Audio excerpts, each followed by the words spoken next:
Hi friends, and welcome to another reading vlog. In today's reading vlog, I will be playing Spookoplothon, which is a month-long readathon hosted by Becca from Becca in the Books. I will leave the announcement video down below. Essentially, we're playing like Monopoly, but for books, and it's spooky themed this year, and it's a whole lot of fun. I'll be rolling as I go. If I roll a double, I will be rolling a second prompt and combining those prompts together. Maybe have to read a spooky book with a cat on the cover, for example. And I'm just like really excited to see what the board game has in store for me, because I think that this will be really good because it'll kind of let me mood read a little bit, and that's like really what I'm looking for right now in my reading journey and experience, is a little bit of mood reading before the end of the year. So with no further ado, let's get right on into the vlog. We landed on Toffee Apple in my TBR game, so we are going to start there. Let's do our first roll for the week.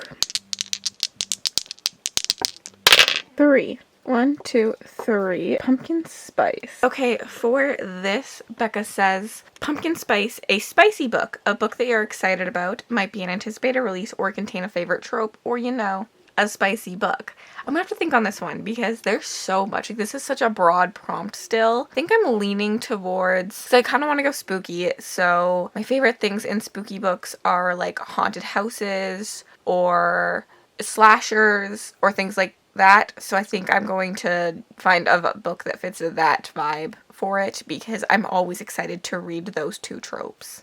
I have decided to start The House Next Door. This is by Darcy Coates. It's a smaller book from Darcy and one of her, I think, more like beginning novels. I'm really excited about it. I'm 20% in and so far really liking it. We're following our main character who lives next door to a haunted house, and when a new neighbor moves in, she kind of makes friends with that neighbor and then things start to like unravel. I'm expecting it to be cozy. I find Darcy started out a lot more cozy and then moved a little bit less cozy as she went. So I'm thinking that this will be a little bit cozy, but who knows. I'm also just on sprints for Halloween weekend with some of my friends. Pumpkin is really fun. I love this pumpkin timer.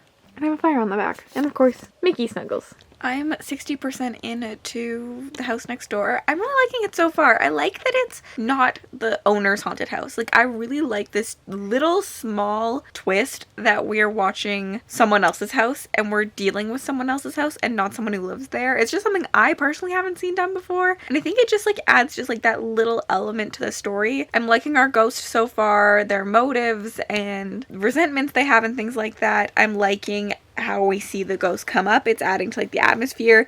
I think the idea of this whole like city street that just like closes their blinds and refuses to look at this house or acknowledge anyone that moves into that house adds to like the creepy atmosphere. I'm really enjoying it so far. I have a feeling it's gonna wrap up quite quickly. It's reading really quickly and I'm overall just enjoying it. I mean, I just love Darcy. Like, I say it every single time I read a Darcy book that like she just works for me. Her vibes are immaculate and they just like, her writing just really works for me. I always recommend her. I ended up giving The House Next Door 4 stars. I really enjoyed this one. It's actually one of my higher up there Darcy's. Like, it's definitely not an all-time favorite, but it's close up there. It's one of the ones I've really liked that I read. It has like an interesting style to it, being that it's not our main character's house that is haunted, and I really just like enjoyed the vibes of this one. I thought it was creepy. I liked that not only did we have like a haunted house, but we also had like a sketchy road because like the neighbors just like ignored whatever happened in the house. I liked that element. I liked some of the human elements that we had, and I liked the friendships that were formed. So I actually really enjoyed this one. I thought it was really well written and had really great atmosphere, which is just like my favorite thing about Darcy in general. This will be definitely one that I'm recommending to a lot of people. I had fun with it, so I'm very excited that I read it, and it's pretty short, so that was nice. Anyways, let's roll another roll. Okay, let's do our second roll. 8. 1, 2, 3, 4, 5, 6, 7, 8. Over 500 pages. I have the perfect book for this role. I have been in a horror mood and been reading a lot of horror lately, but of course, as October winds down, my fantasy roots definitely do come back and I start craving fantasy again and really needing fantasy, and I've kind of been feeling that way this week, that I was like, I kind of want to read a fantasy book, but like also I feel bad not reading a horror book because it's October and it's just like a good month to prioritize reading horror books and I don't read them very often. So 2, it's a struggle. However, with a big chunky book, I don't really like big chunky horror books. I like my horror books to be quite short. So I've decided to go with a sequel and a fantasy romance of that and read Blood Solace by Bella Roth, or Vila Roth, however you say that. This is Bloodgrace book 2. This is a vampire romance story, and I loved book 1. I even designed a bookmark that, like, look, it matches this cover so freaking well. It's so pretty. I'm gonna continue reading the series. I've been wanting to continue it for a bit, and he's a big chunky boy. I'm excited. The first book follows Cassia and Leo, who Leo is a Vespertine, which is a vampire in this world, and Cassia is human, and the humans and the vampires are meeting to redo a truce, and this is the first time these two have ever met someone of the opposite species, and they're just kind of like learning each other. And Leo is a cinnamon roll, but I absolutely loved and adored him, and I'm excited to see what this book brings with the ending of book 1. I've heard good things about book 2, so I'm really excited to continue on. And I mean, it's a big boy. It's like 600 pages, so it definitely counts for this square. My headspace been weaker, it's been waiting for the right day. Like the right day ever comes, now it's Friday and nothing's changed. Mistakes that everyone is making, but I can't change. I'm stuck in reverse like an old Benz. Forgot to tap it up. Now I long for another day where things fall into place.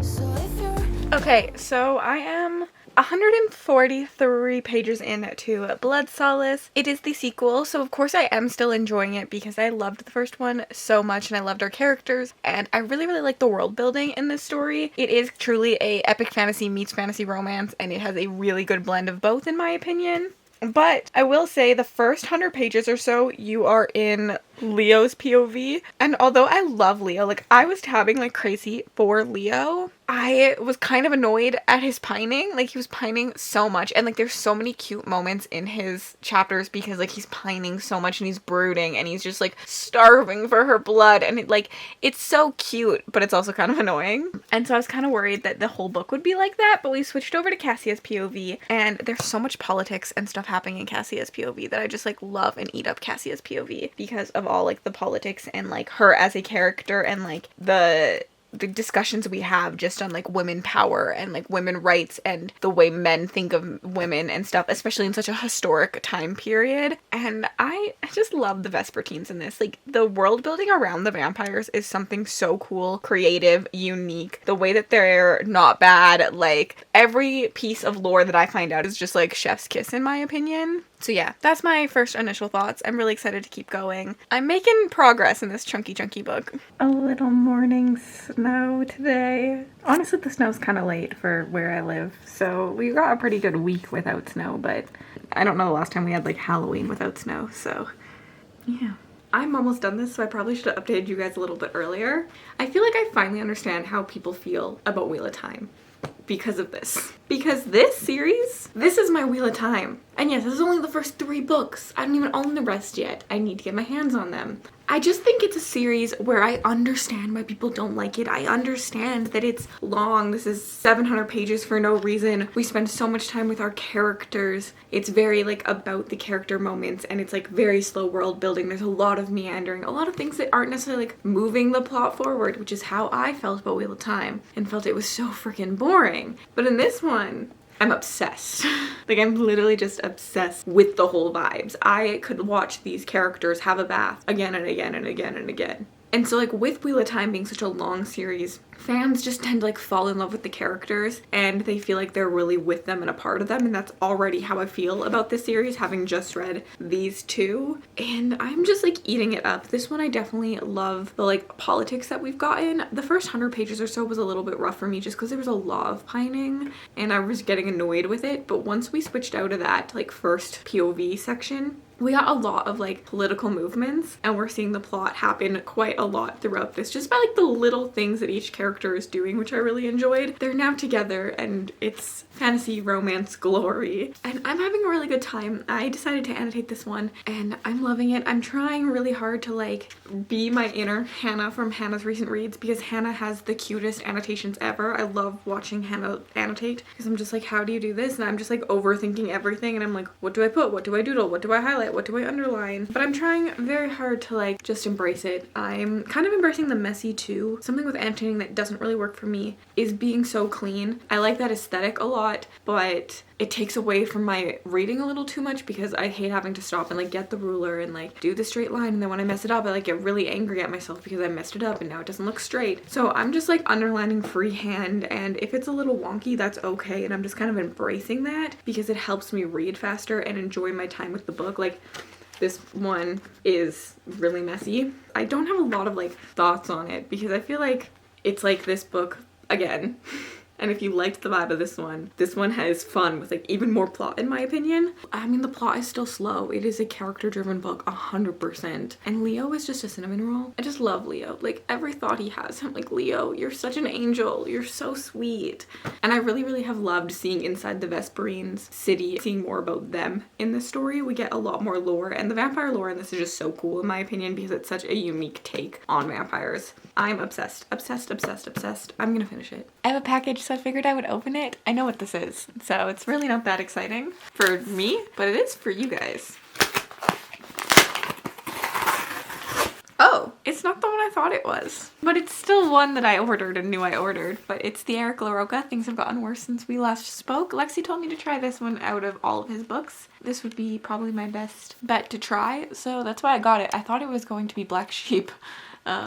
But I'm excited about this one. I honestly just like can't explain to you why the series works for me, but I ended up giving this a 4-star. I just think that I love these characters so much that I'm willing to watch them do anything. I get why this doesn't work for a lot of people, because it is very slow. It is about the characters, the small character interactions, those moments, and then there is this like political maneuvering happening in the background. So like the plot is not the forefront of the story. I think that this is a story that wouldn't work for me, but for some reason it just like has. I think it's just because I have fallen in love with this world and Cassia and Leo so much that I can't wait to pick up the next book. Like, it's just like so exciting to me that I feel so attached to characters like this and that I get an epic long series.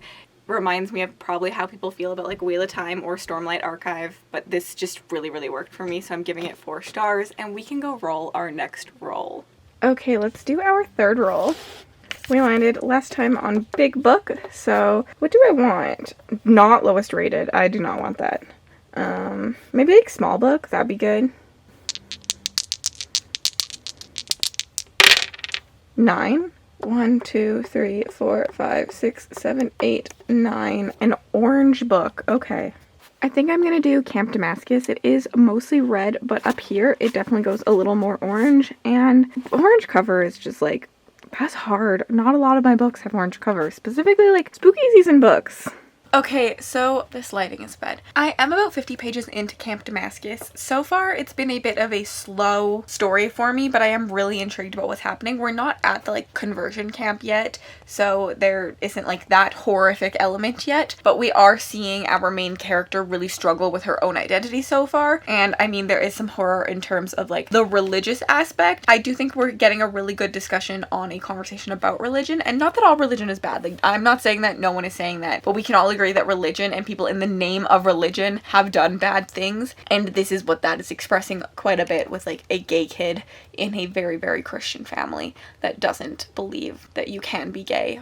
And like, I'm really, really hoping and thinking I'm going to get a very nuanced and beautiful discussion, and I'm really excited for that, as well as having like a horror element on top. So I really, really hope I love this. I think I'm going to. I'm enjoying it so far. The audiobook is pretty good.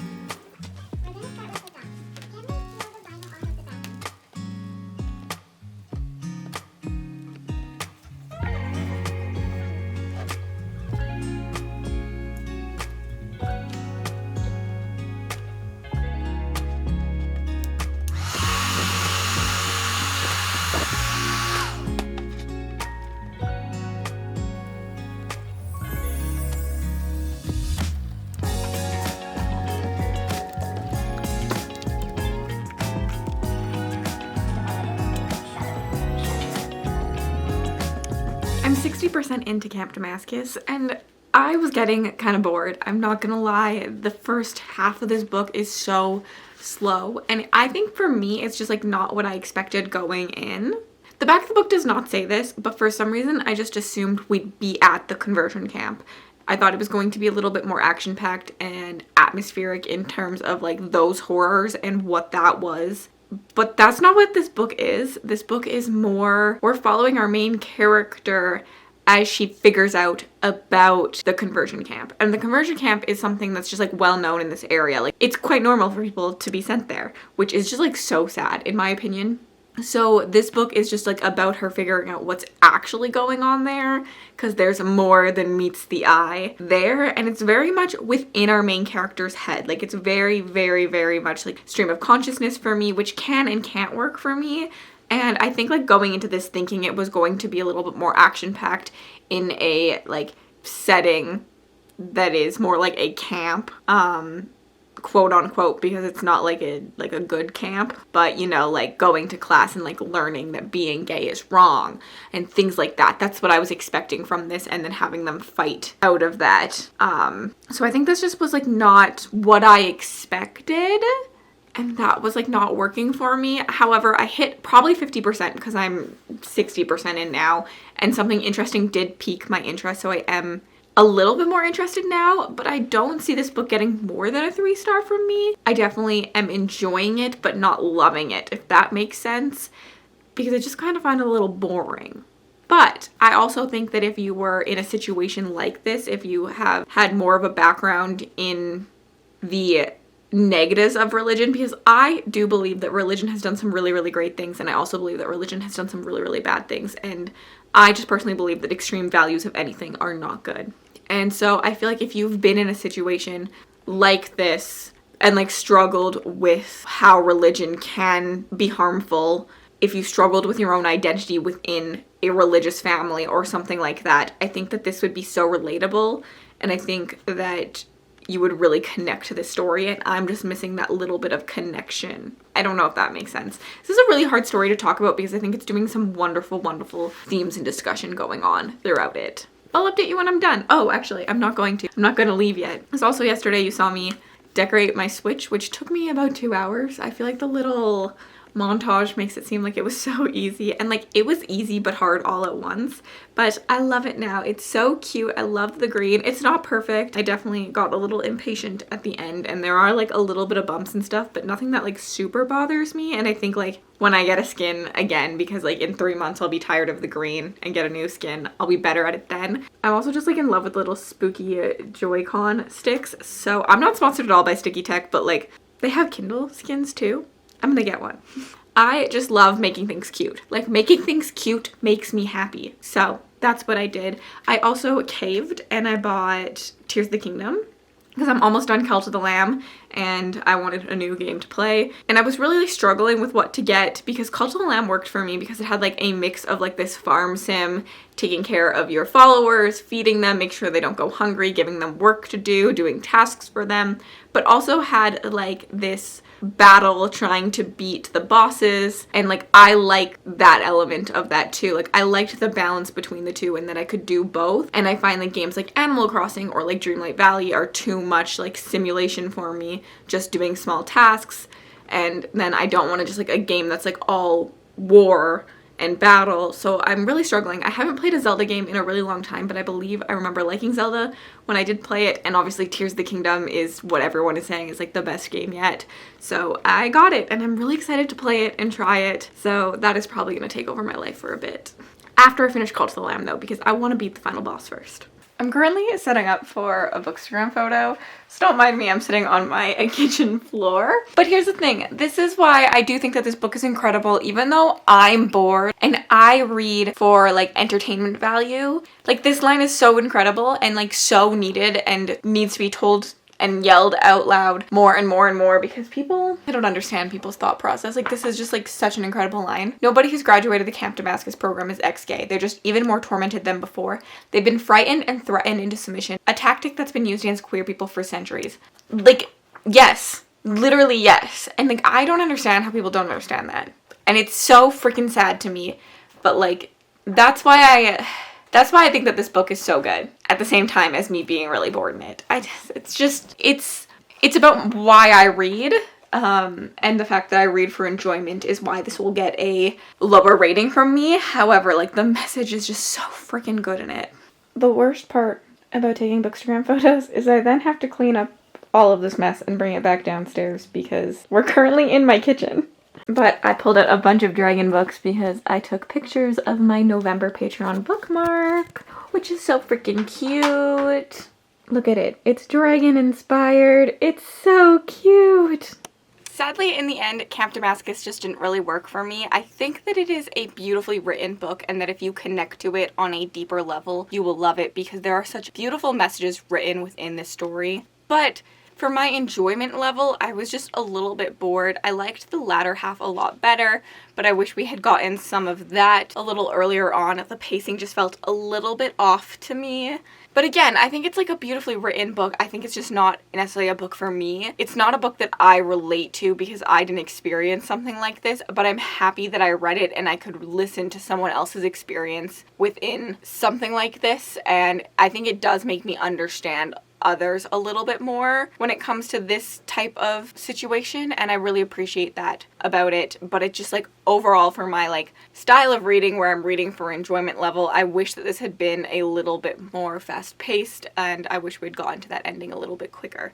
So I am giving it a 3-star. I will definitely recommend this story even though like it's not like my all-time favorite, but I still had an overall good time, if that makes sense. So I'm happy I picked it up. I'm happy I read it, and I definitely think that a lot of people will love it more than I did, so I will be recommending it. And now we can do our next roll.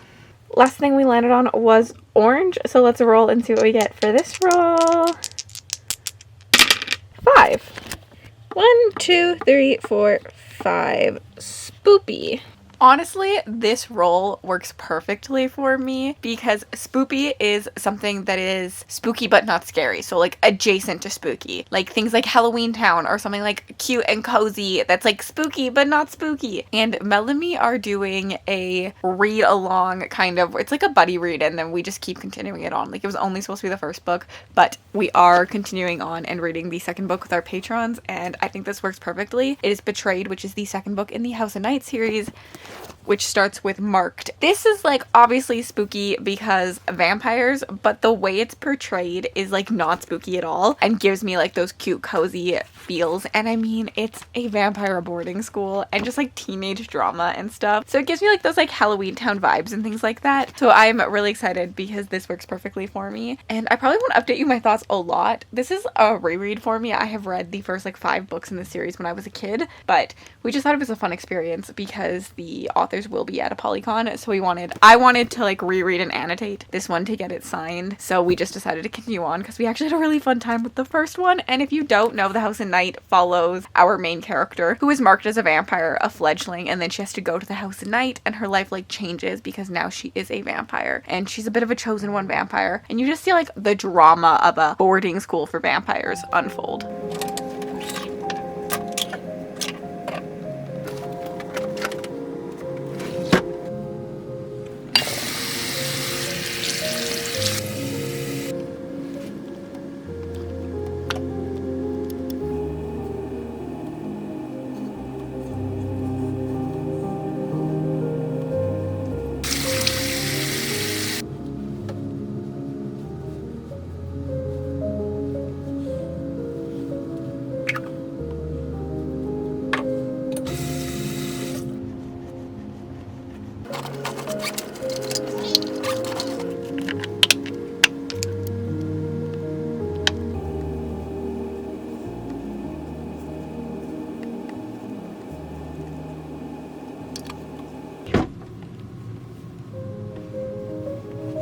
Well, I'm just curling up to go to bed. I'm actually going to proof my YouTube video that's supposed to go up tomorrow just to make sure that there's no issues with it before I go to bed. I like to proof my YouTube videos, and I like to proof them on a TV for some reason and not my laptop because I feel like I just get tired of watching things on my laptop. So I will be proofing it like on my TV. then I'm going to snuggle up and watch the newest episode of Real Housewives of Salt Lake City. I've really been enjoying Salt Lake City this season. I mean, I enjoy Salt Lake City most seasons, but I feel like I'm really liking it this season. I don't know.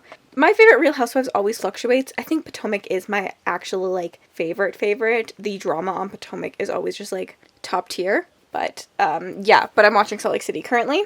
And then I did finish Betrayed. I did not update you at all reading this just because I have no thoughts. This is a nostalgia read for me because obviously I read it when I was younger and I loved this series. So I do love it because of the nostalgia and I'm enjoying my reread because of the nostalgia. However, sometimes I regret picking this up because it does not hold up. And there is a lot of personally problematic things in it that come across in... You good, bro? Don't climb on things then. You're not a climbing cat. There are some things that I find problematic in this. It is very South and religion based in the South, which can lead to some extreme views. I just don't love some of those things. So like, I didn't remember those, and now rereading it as an adult and seeing those things, I don't love it. I literally don't love it. It just does have like a lot of nostalgia for me, and if you hadn't read this as a kid, like this does not hold up in any shape or form. It is not a book that I would recommend to someone, but I have been enjoying rereading the series for fun. That's it. I'm going to bed, curling up, proofing my video that'll be up before this one is up, and curling in to sleep. This little one who wants to go under the blanket. He loves underneath the blanket. Okay, we ended on Spoopy last time, which is this square, so let's roll 9. 1, 2, 3, 4, 5, 6, 7, 8, 9. Okay, I have Becca's guide pulled up. It just went down. Then dice roll roulette. Each dot on the dice is 50 pages, so we're going to roll them and we're going to get a page count. 7. Okay, 7 is 325 to 374 pages, so I will have to find a book that fits that. Okay, for the last roll of this vlog, I will be reading The Haunting of Leigh Harker. I have already started this just because it is a buddy read with Mel, Lexi, and Kaylee, so it was already planned to be read, so I'm like really happy it works for this vlog because I was reading it regardless. I'm on chapter 5, and I do think that this one starts with a bang. The first chapter instantly grabbed my attention. I was like, ooh, that's creepy, what's going on? And then I really liked the second chapter, and then the last 3 chapters have been a little repetitive for me, so I'm not like really loving that one, but I do need to say, like, with most of the time with Darcy, I don't listen to the audiobooks. The Darcy Coates audiobooks just, like, for some reason don't really work for me, and I've heard this from a couple people where, like, they take some of her spooky atmosphere out, so, like, I try to not read her audiobooks when I can, because I do think the physical experience is better. However, so far I am really liking this audiobook. I think the narrator is doing a really good job, and it's not, like, taking away from the spooky atmosphere for me.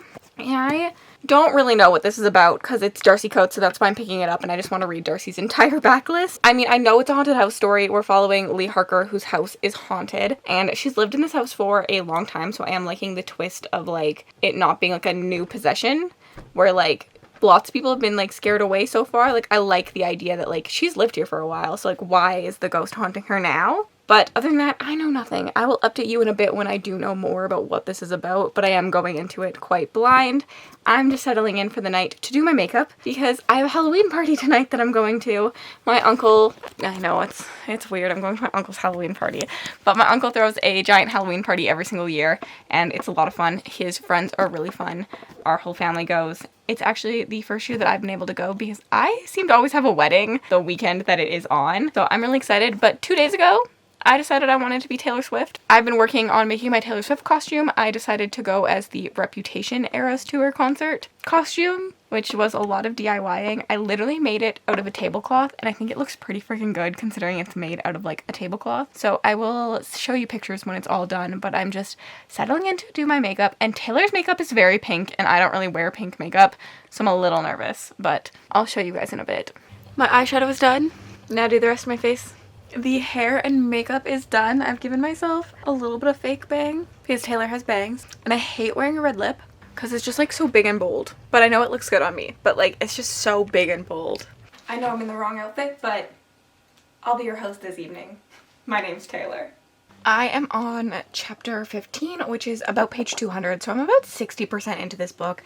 To be honest, this is probably one of my least favorite Darcys I've read. I think it's better than Craven Manor still, but I'm not like loving it. It's very repetitive, it's very like slow-natured, it's very cozy, and I just like want a little bit more spookiness. And normally Darcy does that really well for me, so it's interesting that this one's not really hitting for me. Like, I could DNF this and not really care, but it's an easy read and I trust Darcy, so I'm probably not going to DNF it. But if it had been anyone else and not a Darcy Coates book, I probably would have DNF'd it. We had the Halloween party last night. I'm definitely hungover. It was a good time. Sang a little bit of karaoke and did some jello shots and just like hung out with my family. And now Nick is going to drag me to the Heritage Classic today, which is like an outdoor NHL hockey game. It's probably going to be a little cold, so I'm all dressed up and warm. If I remember, I'll get some vlog clips from that because it's just like, it's a Battle of Alberta, so it'll be fun. And yeah, I'm about to go get lunch now because hungover Cassidy needs some pho. I'll keep you updated on the Haunting of Leigh Harker.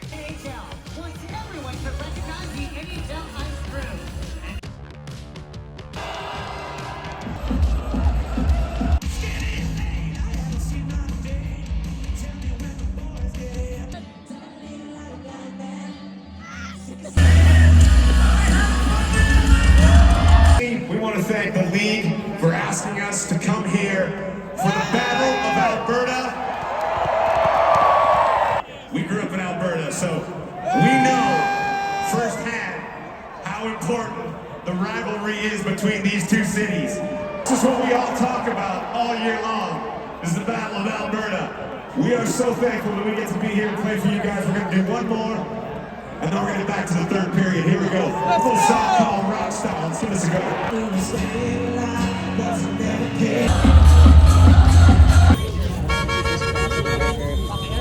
Good morning. I feel like I should have a hot coffee because I still feel like I'm cold from last night, but I just love cold coffee so much more. But essentially we sat outside in the cold for like 3 hours, but it was better than it was in previous years. If you don't know, the thing I went to is like an outdoor hockey game, which doesn't normally happen. The NHL plays inside, but like hockey used to be played outside on like lakes and stuff. So they kind of do it, and the first one happened in 2003. It was like in memory of the first NHL game ever played, and they play outside and fans can come watch, and it happens in different cities across wherever the NHL is played.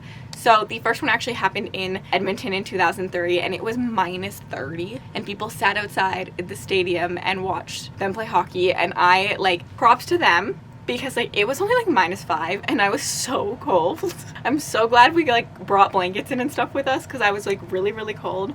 But it was a fun experience. Nickelback played, and I'm a big Nickelback fan, and I didn't know, like I had no idea they were playing, so I was very excited when they played. They sang 3 songs. It was a lot of fun. I really did enjoy my time. The Haunting of Leigh Harker, though, is getting 3 stars from me. I really liked the ending of this story. I did enjoy the final like 50 pages, but overall, this is probably my least favorite Darcy. I just think the pacing was really off on The Haunting of Leigh Harker. I felt like we had like these like really scary, intense moments, and then for the next couple chapters we would just like back off and it would be very repetitive, and we're doing the same thing over and over and over again, and then we'd get to a scene that was like, oh my god, climax, and like so incredible, intense, and amazing, and then it would do that thing again where it just like backed off and we would do like repetitive things again and again and again. So like the pacing for me just like really ruined the story because I just like wanted to be at that, like I wanted a slow build to that epic level, or like to stay at that epic level the entire time, and the like up and down, up and down, up and down doesn't really work for me in my personal reading taste. I do appreciate that this story was something different than I've seen Darcy do, and I really don't want to tell you anything about it besides it's a haunted house story. We're following Leigh Harker, who lives in a house that she thinks is haunted. And that's like literally, I feel like all you need to know going in. I would still recommend this. I mean, I recommend every Darcy. I love Darcy. So even like a 3-star Darcy, I still like had a good time with. But I do think it's my least favorite, tied with probably like Craven Manor, which was just a lot cozier, and I feel like this one also felt a lot cozier to me. I didn't feel like that atmosphere as well because of what this story is, and overall, like, just not my favorite Darcy, but like still Darcy Coates, so still incredible and amazing, and Chef's Kiss, because Darcy just like writes my favorite horror books ever. That's all I gotta say. So thank you so much to Spookoplothon for giving me some great rolls. We got some good books in. Blood, Solace, and The House Next Door are tied for my favorite book of this vlog. I liked both of them quite a bit. Obviously very different vibes, and they've both put me into like, I'm a horror and a fantasy romance mood right now. Like that's all I want to read currently. So where will I lie in the next vlog? Who knows? Anyways, if you made it all the way to the end of this video and you'd like to leave me an emoji just to say you were here, leave me like a dice emoji, because obviously Spookoplothon, thank you to Becca for putting on Spookoplothon or Bookoplothon every single year. The announcement video is linked down below for anyone that wants to check it out. She does post it every single year, normally in September, but this year was in October. And then if you'd like to connect with me on other platforms, my Bookstore, my Book Twitter, my Goodreads, and my Patreon, all linked in the description bar below. Have yourselves an absolutely incredible day.